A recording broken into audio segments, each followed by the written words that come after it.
ሐዋርያው ዳንኤል በለንደን ፋኖች መያዙ ተሰማ። ታዲያ በትላንትናው ዕለት እዚህ ጋር እንደምትመለከቱት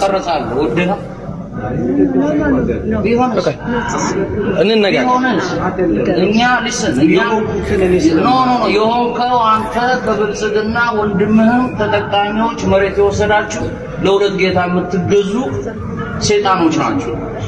ለብልጽግና ወይንም ደግሞ ለጠቅላይ ሚኒስትር ዶክተር አብይ አህመድ ወግናቸዋል የሚል ሲሆን በተጨማሪም ደግሞ ቴዲ አፍሮንና የቴዲ አፍሮን ሙዚቃዎች አጣጥለሃል በሚል እንግዲህ በለንደን የሚገኙ ፋኖች በዚህ ሰዓት ሐዋርያውን አግተውታል። በሌሎች መረጃዎች መለሳለሁ። ፎሎ ማድረግ እንዳትረሱ። መልካም ቆይታ። ጽንፈኞች ደንግጠዋል። ዲያቆን ዳንኤል ክብረት የጠቅላይ ሚኒስትሩ የማህበራዊ ጉዳዮች አማካሪ ዲያቆን ዳንኤል ክብረት በዛሬው ምርጫ ህዝቡ ግልብጥ ብሎ በመውጣቱ ጽንፈኞች ግራ ተጋብተዋል ይላሉ። ዳንኤል እንደሚሉት ከሆነ ጽንፈኛና ታጣቂ ኃይሎች ህዝቡ እንዳይመርጥ ከፍተኛ ቅስቀሳና ማስፈራሪያ ቢያደርጉም ህዝቡ ግን ጆሮ አልሰጣቸውም። እንዲያውም የህዝቡን መውጣት ሲያዩ ጽንፈኞቹ ራሳቸው ተገርመዋል ሲሉ በግጥምም ገልጸውታል። ባንዳውን አልሰማም ዜጋው አመረረ፣ ጽንፈኛ ደንግጦ አፉን በእጁ ጭኖ ያደንቅ ጀመረ የሚለው የዳንኤል ግጥምም ብዙዎችን እያነጋገረ ይገኛል። ጠቅላይ ሚኒስትር ዶክተር አብይ አህመድ የኢትዮጵያ ህዝብ አስደናቂም ታምረኛም ህዝብ ነው፣ ከፈጣሪ በቀር ህዝባችንን አሟልቶ ሊያቅና ሊገመግም የሚችል ማን ነው?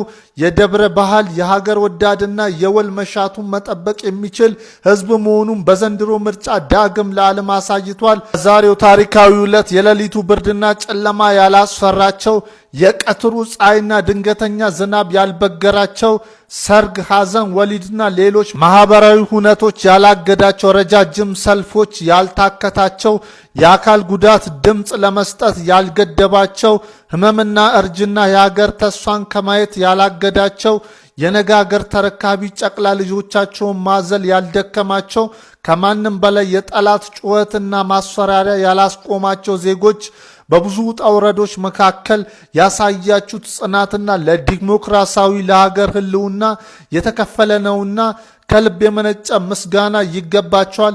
ይህንን ህዝብ ማገልገል መታደል ነውና ተመራጮች ያከበራችሁን አክብራችሁ ለዲሞክራሲያዊ ስርዓት ዋጋ የከፈለውን ይህን ህዝብ በንጽህና ለማገልገል ያብቃችሁ ሲሉ እንግዲህ ይህንን መልእክት አስተላልፈዋል። እስካሁን ባለኝ ኤክስፔሪያንስ እስካሁን ባደኩበት አካባቢ ሰርግ ሰኞ ላይ ሲካሄድ አይቼ አላቅም። ጥንዶች ሰኞ ላይ ጋብቻቸውን ሲፈጽሙ አይቼ አላቅም። አመሻሽ ላይ ኢቲቪ ያው ቀኑን ሙሉ ሲደበርብን የዋለው አመሻሽ ላይ በፌስቡክ ገጹ አንድ ዜና አስነብቦ ነበረ። እነዚህ የምታዩቸውን ሰዎች በጋብቻቸው ቀን ምርጫ ጣቢያ መጥተው እስከ ቬሎዋና እስከ ሱፉ ድረስ መጥተው መረጡ ብሎ ዜና ሰራ። ቀኑንማ ተውት። ለቅሰኞች ሬሳ ቤት አስቀምጠው መረጡዋል። ታማ ተኝታ የነበረች ሴትዮ ተደግፋ መታ መረጠች ያለ። አካል ጉዳተኞች በዊልቸር መጥተው እየመረጡ ነው ይላል። ከወለደች 2 ሰዓት የሆናት ሴትዮ መታ መረጠች ይለናል። ትኩስ አራስ ገና ከወለደች 2 ቀን የሆናት መታ መረጠች ይለናል። በተለይ ደግሞ ሬሳ ቤት አስቀምጠው መጥተው መረጡ ካለ በኋላ አንድ ነገር አሰብኩ። ይሄ የቲቪ ቻናል በዚሁ ከቀጠለ በኋላ ላይ ሬሳው ራሱ መጥቶ መረጠ የማይልበት ምንም ምክንያት አይኖረውም። የምር አያያዙ ሬሳ ቤት አስተኝተው መጥተው መረጡ ካለ ትንሽ ቆይቶ ሬሳው ራሱ ከቤት መጥቶ መረጠ እንደማይለን በምን እርግጠኛ ነው የምንሆነው? አንዳንድ የሚዘገቡ የማይዘገቡ ነገሮች አሉ። አንዳንድ ውሸቶች ደግሞ ኢቲቪ ጋር ሲመጡ በጣም ይጋነናሉ። በተለይ ደግሞ አሁን ሰርግ ምናምን በዛሬ ቀን ሰርግ ያላችሁት ነገር በፍጹም ተጨባጭም ምክንያታዊም አይደለም። ሰርግ በፍጹም በሰኞ ቀን አይካሄድም። ይሄ ከባህላዊም ከሃይማኖታዊም ስርዓትና አካሄድ ይወጣ ነው። በጣም ምርጫውን ሁሉም ሰው ኮንሰርንድ ሆኖ እንደመረጠው ምናምን ለማስመሰል ሞክራችኋል። በተወሰነ መልኩ እኮ ተሳክቶላችኋል። ግን እኔ ምርጫ ጣቢያዎች አካባቢ ሄጄ ለመታዘብ ሞክሬ ነበር። ዞር ብዬ አይቻለሁ። የምርጫ ሰልፎች ላይ ለምንድን ነው ብዙ ወጣት የለም? ወጣት የሚባል ነገር አላየው። አብዛኛው ተሰልፈው ያየዋቸው ሰዎች እድሜያቸው ገፋ ያሉ ሴቶች ናቸው። እነሱ ደግሞ ከምን ጋር እንደሚያያዙ እናውቃለን ሁላችንም። ከሴፍትኔት ቀጥታ አምጥታችሁ እዛ አሰልፋችሁ ነው። ስለዚህ ምርጫው በጣም የብዙ ሰዎችን ትኩረት እንዳገኘ ለማስመሰል ብዙም አትጋጋጡ። እውነታውን መሬት ላይ ያለውን ሀቅ እናውቀዋለን ሁላችንም። ነቅሎ ሊመርጥ የመጣ የለም። ኧረ ፋና ቴሌቪዥኖች ዛሬ ቀኔን ያሳምሩት። ማለቴና የምርጫ ዜና እግዚአብሔር ህመሟን ተቋቁማ ድምጽ የሰጠችው እናት ይላል። ከዛ ትንሽ ዝቅ ስትሉ ማለት ነው እየመረጠች ምጦ የመጣባት ልጇን አዝላ ድምጿን ልትሰጥ የመጣችው እናት እግዚአብሔርን በእርግጠኝነት ከሰዓት ማለት ነው ከነ ተርዚ ነው ድምፅ ሊሰጥ የመጣ ወጣት ይላሉ። ነቅሎ የመጣ የለም፣ ነቅሎ የመጣ የለም፣ ነቅሎ ሊመርጥ የመጣ የለም። ማርያምን ተፈልጉ ነቅሎ የመጣ አታጡ። ኧረ ባና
የተወደዳችሁ የእግዚአብሔር ቅዱሳን እንዲሁም የእግዚአብሔር ቤተሰቦች ሰላም ለእናንተ ይሁን።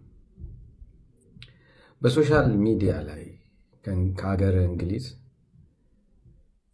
የተለቀቀው እንዲሁም ከተለያዩ ዓለማት ይህንን መልእክት ለተንሸራሸረው ጉዳይ መልስ ለመስጠት ነው። ቀለል ያለ ብዙም ያልተጨናነቀ ነገር ላወራችሁ ፈልጌ ነው።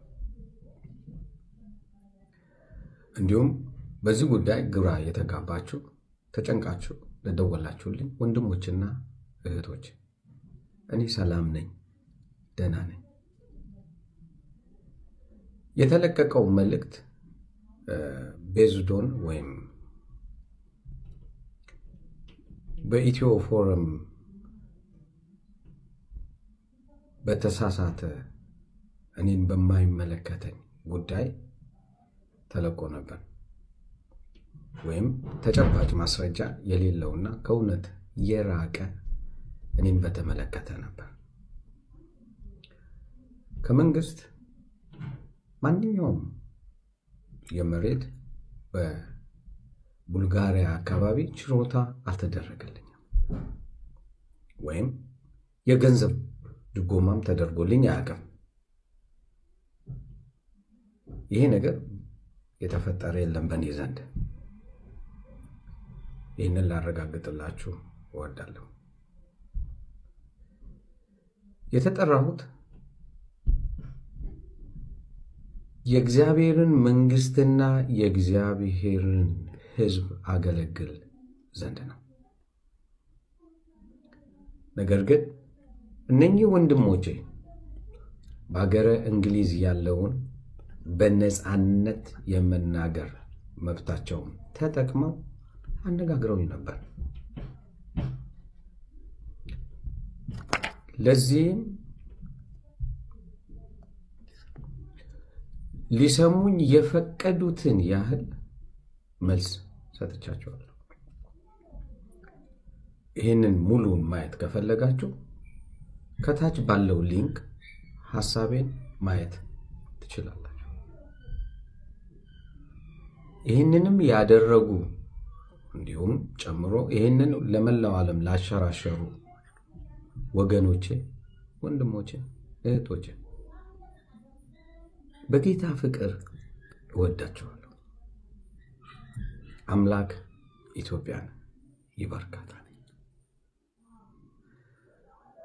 ሌላው ሁሌ እንደተለመደው ማንም ወድሻለሁ ባይልሽ እኔ ዳኒ ወድሻለሁ የለም የምታደምጡ ማንም ወድሃለሁ ባይልህ እኔ ዳንኤል ወድሃለሁ ከፍቅር በስተቀር ምንም ዕዳ እንዲኖርብኝ አልፈቅድምና stay your blessed God bless you